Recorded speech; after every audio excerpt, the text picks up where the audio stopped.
tenemos que aprender a estar centrados a 3 niveles, queridos. El cuerpo es el inconsciente.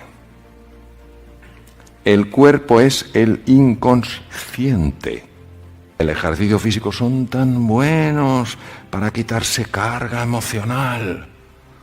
Entonces el cuerpo es el inconsciente. Hay que centrar el cuerpo, hay que centrar la mente y hay que centrar el corazón. Porque sabéis una cosa, todo vuestro kime es una palabra japonesa, vuestro poder interior va a depender de que estéis centrados a nivel corporal, mental y a nivel anímico, a nivel del corazón.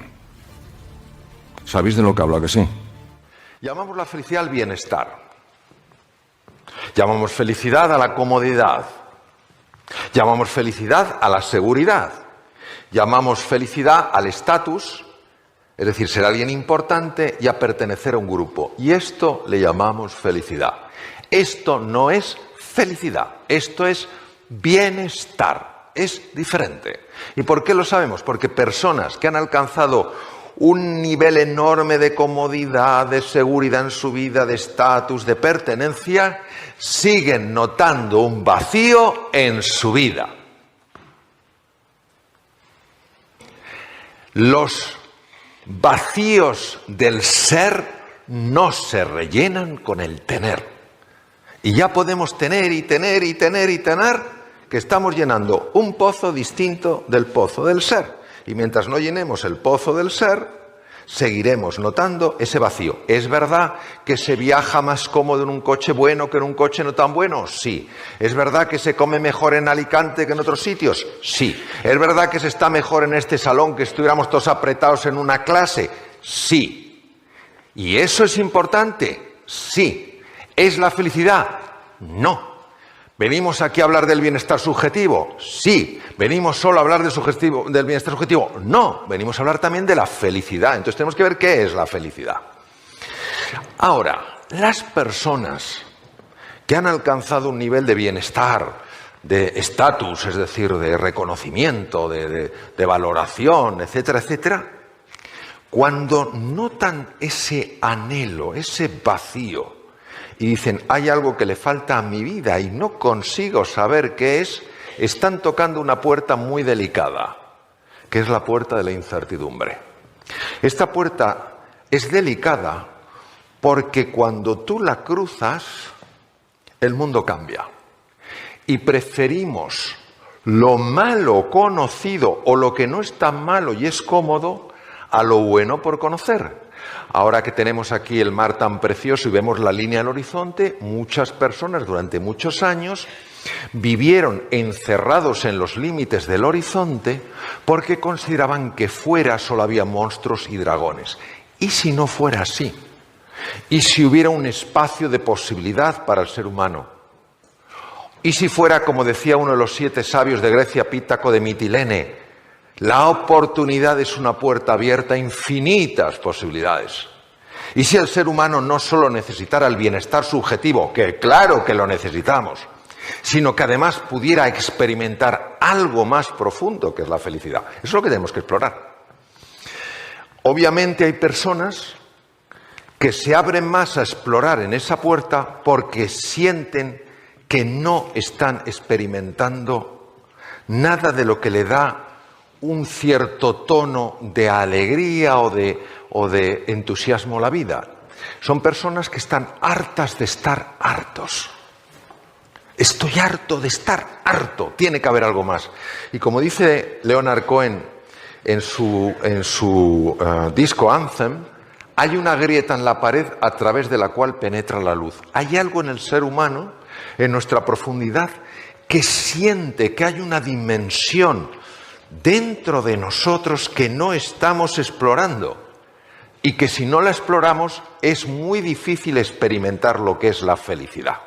¿Podemos experimentar el bienestar? Claro que sí, pero se nos escapa algo entre los dedos como si fuera agua, que es la felicidad. Pero ¿qué ocurre? Que también para las personas que están hartas de estar hartas, esa puerta es una puerta a la incertidumbre y ante la incertidumbre el ser humano muchas veces se empequeñece. Ya hemos visto que hay una diferencia entre el bienestar subjetivo y la felicidad. Ahora vamos a ahondar más en cuál es la experiencia de los dos. El bienestar subjetivo es lo que colma los sentidos. Yo me he tomado hoy un fideuá con tinta, o sea, fideuá negro, en vez de un arroz negro, un fideuá negro, que estaba riquísimo. Oye, riquísimo. Estaba colmando mis sentidos, claro que sí. Estaba viendo el mar, estaba en el Hotel Meliá aquí, estaba viendo el mar precioso, está colmando mi vista. Luego me han traído en un coche fantástico. Mi amigo Eduardo, bien, colma los sentidos. Eso es bienestar subjetivo. La felicidad colma el corazón. ¿Y cómo sabes que colma el corazón? Porque la experiencia de felicidad es diferente. Tiene una cualidad distinta, que la vamos a explorar. El bienestar subjetivo se experimenta, pues como lo que hemos visto antes, confort, agradable a los sentidos, te sientes cómodo, te sientes seguro, te sientes bien. La felicidad se experimenta como serenidad, lo que los griegos llamaban la ataraxia. Es decir, incluso en las dificultades no pierdes el ánimo. Cuando las cosas te van bien, no se te sube la nariz. Es como una paz interior que no depende de lo que te pasa, que irradia desde lo que eres. Lo segundo es la alegría, es una alegría. Es decir, que no es estar contento, es una alegría, pero ya sabéis que la alegría está muy castigada hoy en día. Tú vas alegre. Una persona alegre, poner cara alegre, por favor. Vas alegre por la vida. Y alguien te dice, Mario, ¿qué te pasa? Dice, no, que estoy alegre. Dice, ¿pero te ha pasado algo? ¿Te han ascendido? ¿Te ha tocado? No. Te dice, wow, qué rarito está este. Wow. La alegría está castigada, parece que hay que ir serios por la vida. Entonces hay una alegría que irradia, que no se siente el contento de que me ha tocado una lotería o que me han regalado una cosa que me gusta, es algo más profundo. Y lo tercero es una confianza esencial en la vida. ¿Por qué es tan importante eso? Porque cuando uno conecta con esto deja de tener miedo. Dejas de tener miedo. Porque te sientes sostenido por el universo. Cuando tú estás verdaderamente enfocado en una tarea y el mundo a tu alrededor desaparece, ¿qué tal haces esa tarea? ¿Mejor o peor? Si te estás distrayendo constantemente, bien. Si tú emprendes nuevas acciones, emprendes nuevos caminos, y algo empieza a tensarte y a angustiarte, ¿tiendes a seguir avanzando o tiendes a retraerte? Y la creatividad. La creatividad es de las cosas más sensibles al estado emocional, porque depende fundamentalmente del hemisferio derecho, una gran conexión con el mundo emocional. Entonces, una persona que se sienta emocionalmente bloqueada, creativamente está anulada. También lo exploraremos. Entonces, vamos a poner un ejemplo muy fácil. Eficaz es cargarte una mosca con un cañón. ¿Te la cargas o no? Hay alguno que dice, no sé lo que habrás fumado, pero normalmente una mosca, le pones un cañón y te la cargas. Eso es eficaz, pero ¿consume o no consume recursos? ¡Un montón! Ahora, si coges un matamoscas, esto es eficiente. Con pocos recursos consigues lo mismo. Y esto es lo más importante que os quiero mostrar respecto de la relación entre la felicidad y la productividad. Mirad, voy a utilizar esta cosa tan chula, ya veréis, a ver si funciona. Eso es, a ver, enséñamelo. Bien. Observar, nivel de rendimiento. Oh, esto es fantástico. Se queda bloqueado. Bien. Así se queda. Nivel de rendimiento, que es la productividad, la efectividad. Y abajo, nivel de presión interior. Esta es la curva de los profesores de Harvard, Yorkis y Dodson. ¿Qué quiere decir? Que si yo tengo un nivel de presión adecuado, mi performance es alto. Pero cuando mi nivel de presión aumenta más de la cuenta, mi performance cae en picado. Cuando yo noto que esa presión aumenta cuando no me siento valorado, cuando no me siento querido, cuando no me siento respetado, cuando soy incapaz de ver a la otra persona más allá de los juicios y me pongo a la defensiva, cuando me siento resentido, cuando tengo celos, todo eso aumenta la presión interior, es la base del sufrimiento humano y baja el performance. Os decía que Yorkis y Dodson no pudieron saber qué pasaba porque no había tecnología entonces, pero hoy sí existe. Y lo que existe es lo siguiente. ¿Veis? En color rojo está el lóbulo frontal. El lóbulo frontal...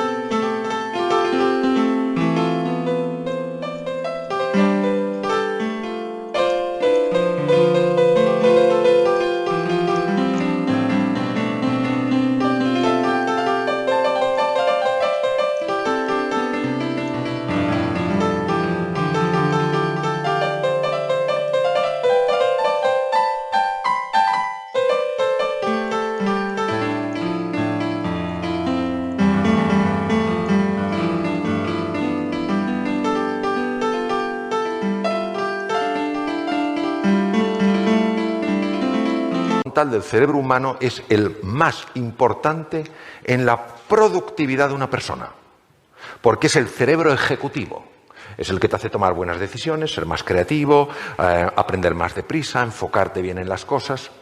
Lo interesante es que cuando una persona se siente amenazada por el otro, bien porque el otro es más brillante, bien porque el otro es menos respetuoso, pero se siente amenazado y pierde esa serenidad, esa confianza fundamental en la vida, se activan unos núcleos llamados amígdalas. Pero muy importante, siempre lo digo, y todavía hay personas que luego me preguntan angustiados, cuando hablo de las amígdalas, no hablo de estas. Hablo de unos núcleos en los lóbulos temporales del cerebro. Porque en una ocasión, se me olvidó decirlo, una persona casi se me cae redonda. Le miro y le digo, ¿qué te pasa? ¿Te encuentras bien? Me dijo, no. Digo, ¿qué te pasa? Dice que estoy entendiendo toda mi vida y ya no tiene remedio. Me las quitaron de pequeño. ¡Qué penita! Estas son las amígdalas. Los lóbulos temporales. Entonces, cuando las amígdalas se activan, porque una persona se siente amenazada, o bien por la vida, o bien por los demás, o bien por las circunstancias. Cuando una persona se siente amenazada por la otra persona porque en lugar de ver la tristeza, el sufrimiento detrás del ataque, solamente ve la ofensa. Cuando una persona no deja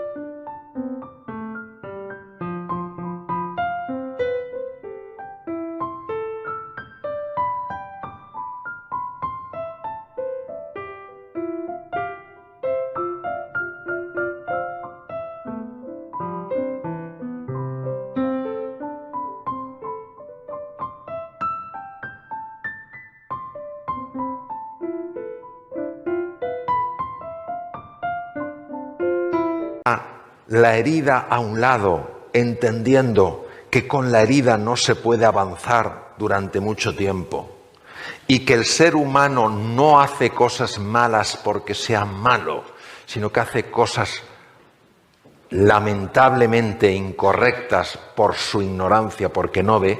Cuando uno empieza a trabajar eso, la serenidad, la alegría y la confianza empiezan a penetrar con más intensidad en su interior. Eso hace que la eficiencia aumente. Las amígdalas se tendrían que activar solo de forma oportuna y proporcional, pero no lo hacen porque nuestra mente se encarga de mantenerlas siempre activas.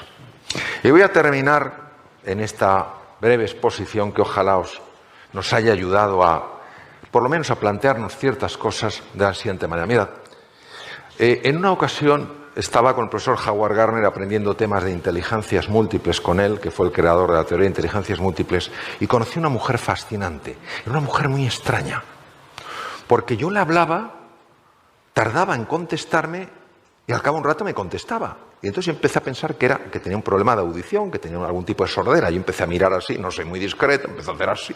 Dice, Mario, ¿te pasa algo? ¿Estás perdiendo el equilibrio? Digo, no, es que estoy... Entonces le dije, es que me parece que contestas demasiado tarde y está pensando si a lo mejor un problema de audición. Y me dice, no. Dice, no tengo un problema de audición, yo tengo una malformación o una alteración en el cerebro de tal manera que yo no oigo la voz humana.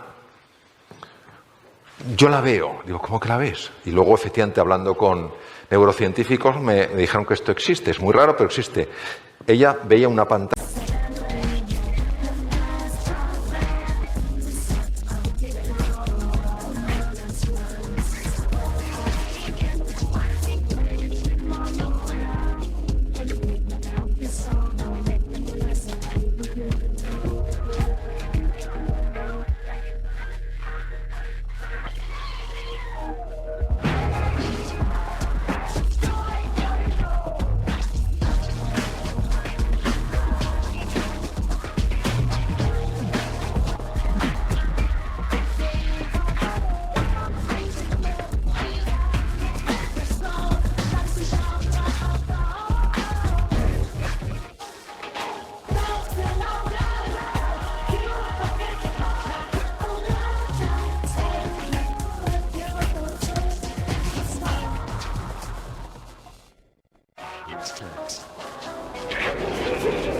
Digital y aparecían escritas las palabras que yo hablaba, pero tardaban bastante en aparecer, entonces ella no podía contestar hasta que no viera toda la pantalla. Entonces ella me dijo que había sufrido mucho porque la habían tratado como una estúpida. En lugar de entender que era un talento diferente, la habían tratado como una persona estúpida y había sido muy infeliz en su vida hasta que empezó ella a entender de qué iba esto del vivir. Y en una ocasión se fue a Nuevo México y a una escuela donde hay niños superdotados con niños que tienen distintos tipos de problemas y conviven. Ella empezó a dar clase a un niño al cual nadie había conseguido hacer que pudiera escribir recto. Entonces la escritura era para abajo o para arriba. Habían buscado neurólogos, pedagogos, nada funcionaba. Y entonces ella, que era arquitecto y tenía el título de Bellas Artes, empezó a enseñarle a dibujar, pero sobre todo empezó a enseñarle a confiar. Y de forma automática, este niño de repente corrigió la escritura. Es decir, hay una grandeza en todo ser humano que cuando generamos un espacio de confianza, de serenidad, de apoyo, de valoración y de ilusión, esa grandeza natural sale. Es como hace años en el Valle de la Muerte en California, que no crece nada, una primavera empezaron a salir flores. Y dijeron, ¿pero dónde están estas flores? ¿Cómo? Si aquí nunca hay flores. Sí, pero es que unos meses antes había llovido. Entonces, lo importante es que entendamos que cada uno podemos ser esta humilde lluvia y que lo esencial...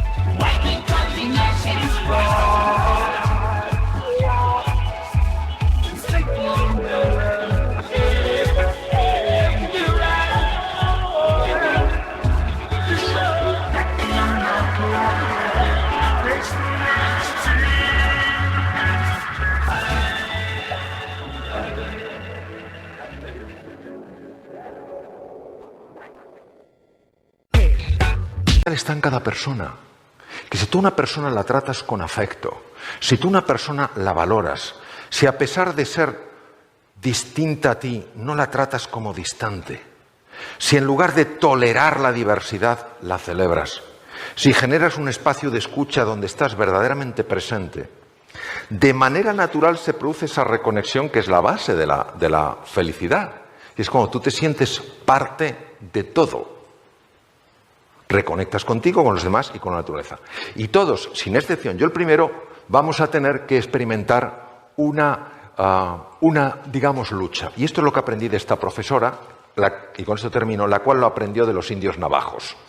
Esta mujer me contó una historia que es la esencia de la filosofía del pueblo navajo al que ella visitaba, aparte de ir a la escuela esta de los niños. Y esta historia mitológica, mítica, que llevan cientos de años repitiéndose los navajos entre sí, es la siguiente. Dentro de mí está teniendo lugar una gran batalla. Por un lado está el águila majestuosa. Todas las acciones del águila están llenas de verdad, de bondad y de belleza. El águila que vive en mí vuela por encima de las nubes y aunque a veces baja los valles, siempre deposita sus huevos en la cima de las altas montañas. Pero dentro de mí también vive un terrible lobo. Él representa lo peor que hay en mí. Se sustenta sobre mis propias caídas y justifica su presencia diciendo que él también es parte de mí. ¿Quién ganará esta gran batalla? Aquel a quien yo cada día alimente. Muchas gracias. Gracias.